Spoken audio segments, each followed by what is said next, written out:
बिस्मिल्लाहिर्रहमानिर्रहीम। अस्सलाम वालेकुम डियर स्टूडेंट। आज का जो हमारा टॉपिक है उसमें हमने दूसरा जो लॉ है, लॉ ऑफ इंडिपेंडेंट असॉर्टमेंट, उसका एक्सपेरिमेंट डिस्कस करना है और उसके बाद फिर आप कह सकते हैं उसकी जो मेंडल्स इंटरप्रिटेशन है कि मेंडल्स ने उस एक्सपेरिमेंट के बिहाफ पे क्या सोचा, क्या उसने आप कह सकते हैं थ्योरी सजेस्ट की, तो उसको हमने डिस्कस करेंगे। तो सबसे पहले आज का जो हमारा एक्सपेरिमेंट है उस एक्सपेरिमेंट को हम कहते हैं डाई हाइब्रिड क्रॉस। तो यहाँ मतलब क्या होगा कि हमने क्रॉस फर्टिलाइजेशन करवानी है। जैसे पहले भी हमने डिस्कस किया था, जब भी हम क्रॉस फर्टिलाइजेशन की बात करेंगे तो दो डिफरेंट प्लांट हम लेंगे। उसके बाद हाइब्रिड, वो दोनों डिफरेंट होने चाहिए। कितने कैरेक्टर के लिहाज से? दो कैरेक्टर के लिहाज से। यानी आपने ऐसा क्रॉस करवाना है जिसमें दो डिफरेंट प्लांट हो लेकिन उनका डिफरेंस दो कैरेक्टर के लिहाज से हो जो स्टडी किए जा रहे हैं, तो उसको हम कहते हैं डाई हाइब्रिड क्रॉस। इससे पहले हमने मोनो हाइब्रिड क्रॉस को डिस्कस किया था। उसमें जब मेंडल ने क्रॉस फर्टिलाइजेशन करवाई दो प्लांट के दरमियान तो उनका डिफरेंस सिर्फ एक था, लेकिन फिर मेंडल ने दो इकट्ठे कैरेक्टर को स्टडी किया और उसके बिहाफ पे एक नया लॉ पेश किया जिसको हम कहते हैं लॉ ऑफ इंडिपेंडेंट असॉर्टमेंट। इसका लफ्जी मतलब कि इसको तो हम एंड पे डिस्कस करें।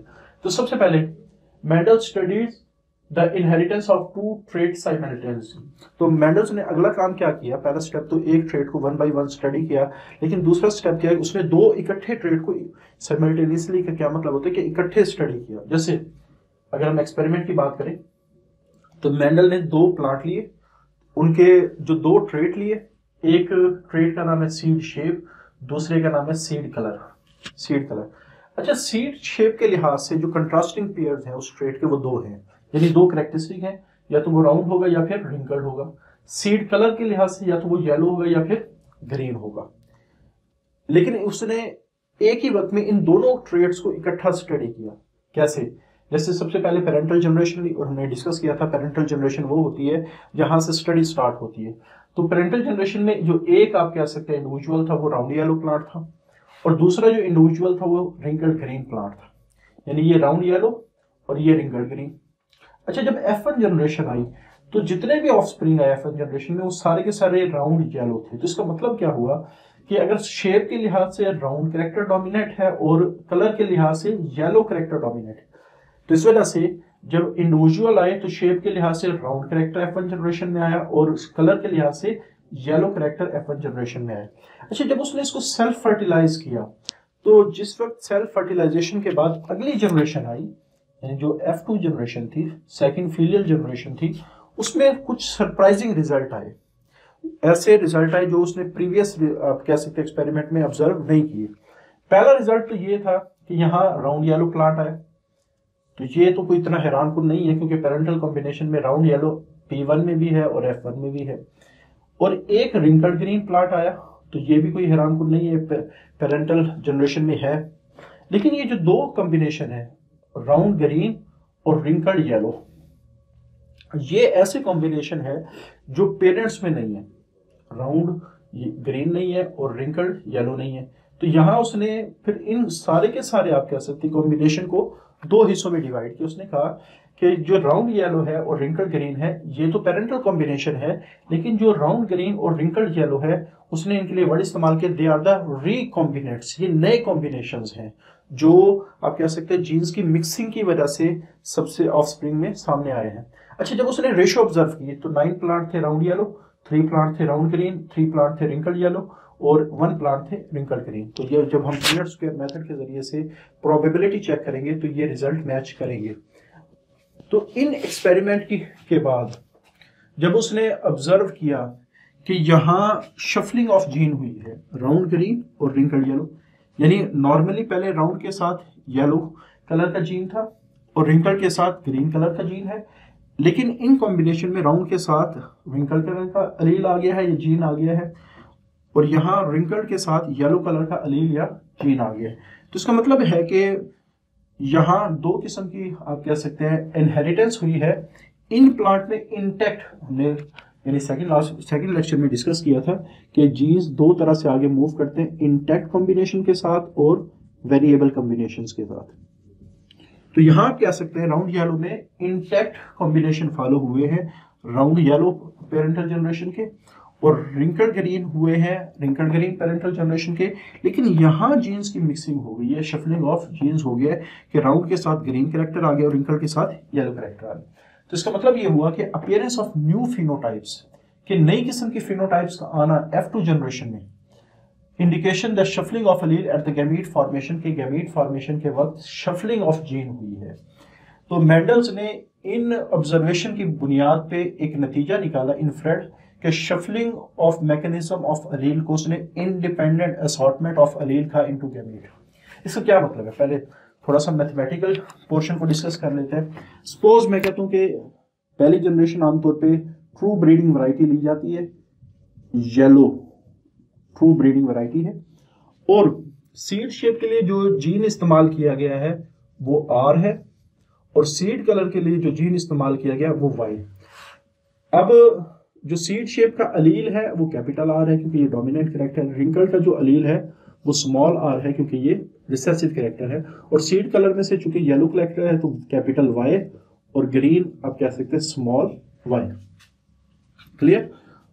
तो दो किस्म के पेरेंट्स लिए गए थे पेरेंटल जनरेशन में, एक हमारे पास थे रिंकल्ड, और मैंने लास्ट लेक्चर में कहा था कि आप लोगों ने जो रिसेसिव ट्रेट है उसको अपने राइट साइड पे लिखना है अपने लिहाज से।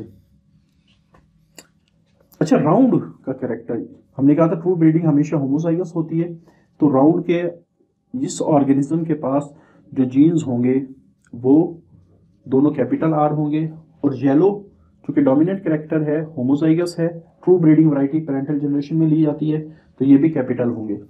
और दूसरे केस में हमारे पास ये कॉम्बिनेशन आएगी।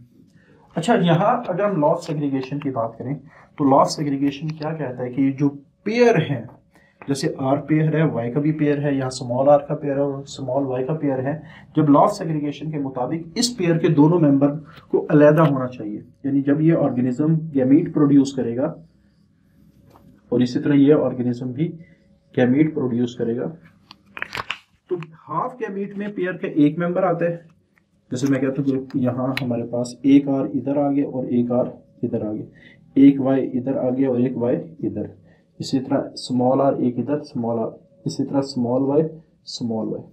अब चूंकि दोनों गैमीट एक जैसे हैं तो इस वजह से जितने भी कॉम्बिनेशन फर्टिलाइजेशन के बाद बनेंगे वो सारे एक जैसे होंगे, तो बजाय हम सारे कॉम्बिनेशन बनाने के तो एक ही गैमीट को ले लेते हैं, इधर से भी और इधर से भी। तो जब ये आपस में मिलेंगे, यानी F1 के लिए जब जाइगोट बनेगा तो F1 का जो जाइगोट है उसमें कॉम्बिनेशन कैसे बनेंगे, इधर से R कैपिटल आ गया, इधर से स्मॉल r, इधर कैपिटल Y आ गया, इधर स्मॉल y। अब अगर इस जाइगोट की फिनोटाइप की हम बात करें तो यहाँ चूंकि कैपिटल R राउंड का है और स्मॉल r रिंकल का है, तो इस जाइगोट से सिर्फ राउंड कैरेक्टर ही अपीयर होगा क्योंकि राउंड डोमिनेंट है। और यहाँ आप कह सकते हैं अगर कलर के हवाले से बात करें तो येलो कैरेक्टर शो होगा, तो ये जितने भी कॉम्बिनेशन यहाँ बनेंगे वो इसी कॉम्बिनेशन के साथ होंगे, तो हम कह सकते हैं all these plant are round yellow. F1 के जितने भी प्लांट है वो सारे के सारे राउंड येलो थे। अच्छा, F1 के प्लांट को जब सेल्फ फर्टिलाइज किया गया, अब ये बात आप लोगों ने अच्छी तरह समझनी है जो हमारी इस लॉ की बुनियाद है। सबसे पहले तो जिस तरह लास्ट लेक्चर में हमने डिस्कस किया था कि जब भी सेल्फ फर्टिलाइजेशन होगी तो यहाँ मेल गैमीट जिस सेल से बन रहे होंगे उसका जेनेटिक कॉम्बिनेशन भी यही होगा, और जिससे फीमेल गैमीट बन रहे होंगे उसका जेनेटिक कॉम्बिनेशन भी यही होगा, क्योंकि बॉडी के सारे सेल्स में एक ही जैसे जीन्स होते हैं। यहाँ अब हमारे पास असल जो इस टॉपिक का मेन थीम है वो अब मैं बात करने लगा। यहाँ तो क्या हुआ था ना कि दोनों एक जैसे थे, कोई प्रॉब्लम नहीं था क्योंकि दोनों का रिजल्ट ये इसको लेके सेपरेट हो, ये इसको लेके सेपरेट हो, बात एक ही है, दोनों एक ही जैसे थे। लेकिन यहाँ थोड़ा सा आप गौर करें, हम कहते हैं कि जब लॉ ऑफ सेग्रीगेशन के मुताबिक ये पेयर भी अलग होगा, इसके अलील भी अलग होंगे और इसके अलील भी अलग होंगे, लेकिन जब अलहदगी हो रही होती है तो R कैपिटल Y के साथ जाना चाहिए या R स्मॉल y के साथ जाना चाहिए, क्योंकि हमारे पास जब गैमीट बनेंगे तो एक पेयर का मेंबर आप कह सकते हैं एक तरफ से आएगा और दूसरे पेयर का मेंबर दूसरी तरफ से आएगा। क्लियर? यानी एक मेंबर आर का होगा, एक मेंबर वाई का होगा। तो सबसे पहले अगर हम यहाँ पॉसिबिलिटी की बात करें तो लॉ ऑफ इंडिपेंडेंट असॉर्टमेंट ये कहता है, या आप कह सकते हैं shuffling of mechanism of allele, जो independent assortment of allele into gamete, ये कहता है कि यहाँ जो पॉसिबिलिटीज हैं वो कौन सी पॉसिबिलिटी है? पहली पॉसिबिलिटी, एक हमने हर गैमीट के अंदर आर भी लिखना है और वाई भी लिखना है, लेकिन कौन सा आर लिखना है? यहाँ 4 किस्म की पॉसिबिलिटी बनेगी अगर हमारे पास 2 ट्रेड को इकट्ठा स्टडी किया। पहली पॉसिबिलिटी कि आर कैपिटल वाई के साथ सेपरेट हो, ठीक है। दूसरी पॉसिबिलिटी आर स्मॉल वाई के साथ सेपरेट हो। तीसरी पॉसिबिलिटी आर कैपिटल वाई के साथ सेपरेट हो। चौथी पॉसिबिलिटी आर स्मॉल वाई के साथ सेपरेट हो। क्लियर? ये है लॉ ऑफ इंडिपेंडेंट असॉर्टमेंट। अगर हमारे पास ये होता कि आर और वाई आपस में जुड़े होते तो गैमीट्स में आर के साथ हमेशा कैपिटल वाई आना, कैपिटल आर के साथ कैपिटल वाई आना।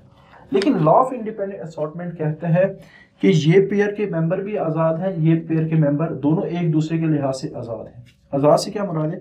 जो कैपिटल आर है वो आज़ाद है, वो वाई के साथ भी जा सकते हैं। कैपिटल आर आज़ाद है, इंडिपेंडेंट है, वो स्मॉल वाई के साथ भी, यानी दोनों ट्रेड एक दूसरे के लिहाज से इंडिपेंडेंट है।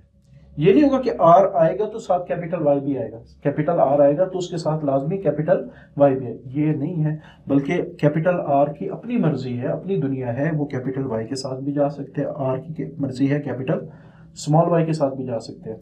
इसी तरह स्मॉल आर की मर्जी है, वो कैपिटल वाई के साथ भी जा सकते हैं। स्मॉल आर की मर्जी है, वो स्मॉल वाई के साथ। तो सेम कॉम्बिनेशन हमारे पास यहाँ बनेगी, capital R capital Y, capital R small Y, small R capital R और स्मॉल आर। यानी आप कह सकते हैं यहाँ 4 किस्म के गैमीट की प्रोबेबिलिटी है और इन बनने की जो पॉसिबिलिटीज हैं, चांस है, वो सारा 20, इसका भी 25% है, इसका भी 25, इसका भी 25, या 1 into 1 into 1 into 1 की रेशो से ये गैमीट बनेंगे। चलिए, तो यहाँ ये फीमेल गैमीट है, यहाँ ये मेल गैमीट है। तो ये जो अब सेपरेशन हुई है इसको हम कहते हैं लॉ ऑफ इंडिपेंडेंट असॉर्टमेंट। तो लॉ ऑफ इंडिपेंडेंट असॉर्टमेंट की कि when 2 contrasting pair of trait are followed in same cross, कि हमारे पास जब पेयर ऑफ ट्रेड्स लिया जाए तो उसके जो कंट्रास्टिंग अलील हैं are followed in the same cross, एक ही क्रॉस में एक ट्रेड का पूरा पेयर हमने लिया है, ये 2 ट्रेड हमने फॉलो करवाए हैं, तो their allele assort independently into gamete. Assortment का लफ्जी मतलब है अरेंज in different ways,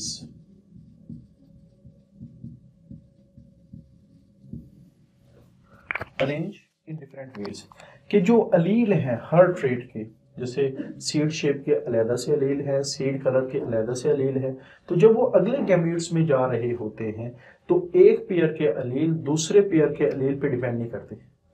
मतलब क्या है? राउंडनेस का अलील आज़ाद है, वो आप कह सकते हैं जब गैमीट में जाएगा तो वो चाहे वो येलो अलील के साथ जाए, चाहे वो ग्रीन अलील के साथ जाए। इसी तरह आप कह सकते हैं रिंकल जो अलील है वो बिल्कुल इंडिपेंडेंट है कि उसने हमेशा ग्रीन के साथ नहीं जाना। अगर ये जुड़े होते तो हम कहते हैं एक दूसरे के ऊपर डिपेंड करते हैं, लेकिन अगर ग्रीन आप कह सकते हैं इसी तरह येलो के साथ, सॉरी जो रिंकल है वो ग्रीन के साथ भी जाए और येलो के साथ भी जा सकते हैं, तो उसका मतलब है जो रिंकल है वो आज़ाद है, उसकी अपनी मर्जी है, किसी के साथ भी अरेंजमेंट बना ले, किसी के साथ भी पेयर बना ले, किसी के साथ भी अरेंज होकर अगले गैमीट में चला जाए। तो इसको हम मजीद बेहतर तरीके से डिफाइन कैसे करते हैं?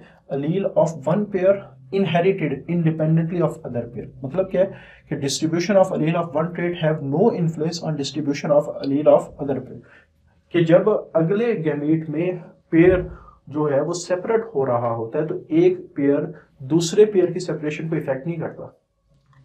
इफेक्ट उस वक्त करता ना कि राउंड हमेशा कहता नहीं मैंने तो येलो के साथ जाना है, या आप कह सकते हैं रिंकल हमेशा ये कहता है कि मैंने जाना है ग्रीन के साथ। फिर तो हम कहेंगे कि अगर रिंकल हमेशा ग्रीन के साथ जा रहे हैं तो रिंकल की डिस्ट्रीब्यूशन ग्रीन को इफेक्ट करेगी, ग्रीन को हमेशा अपने साथ लेके जा रही। लेकिन यहाँ बिल्कुल टोटली डिफरेंट है कि यहाँ जो कॉम्बिनेशंस बने हैं वो एक दूसरे पे डिपेंड नहीं करते, अपनी मर्जी है, जिस मर्जी को साथ लेके चला जाए। यानी आप कह सकते हैं कि एक सीड राउंड होगा तो साथ उसके येलो होगा, ये नहीं है। बल्कि किसी सीड का राउंड होना या रिंकल्ड होना टोटली इंडिपेंडेंट है कि उस सीड का येलो होना, ग्रीन होना। राउंड येलो के साथ भी हो सकता है, राउंड ग्रीन के साथ भी, रिंकल्ड येलो के साथ भी और रिंकल्ड ग्रीन के साथ भी। ठीक है। अब हमारे पास जब ये गैमेट्स बनते हैं तो इससे कितनी किस्म की जीनोटाइप्स बन सकती हैं, तो इसके लिए हमारे पास दो मेथड है इस प्रोबेबिलिटी को काउंट करने के, पॉसिबिलिटी को काउंट। एक हम कहते हैं पन्नेट स्क्वायर मेथड, एक हम कहते हैं प्रोडक्ट रूल। लेकिन इन दोनों आप कह सकते हैं कैलकुलेशन को हम इंशाल्लाह अगले लेक्चर में करेंगे। तो ये बहुत ही इंपॉर्टेंट आप कह सकते हैं आर्टिकल है, जो हमारा हाफ तो हमने इस लेक्चर में डिस्कस कर लिया है, लेकिन उसका जो कैलकुलेशन वाला पोर्शन है वो इंशाल्लाह अगले लेक्चर में हम डिस्कस करेंगे। तो आज के लिए इतना ही। अल्लाह हाफिज़।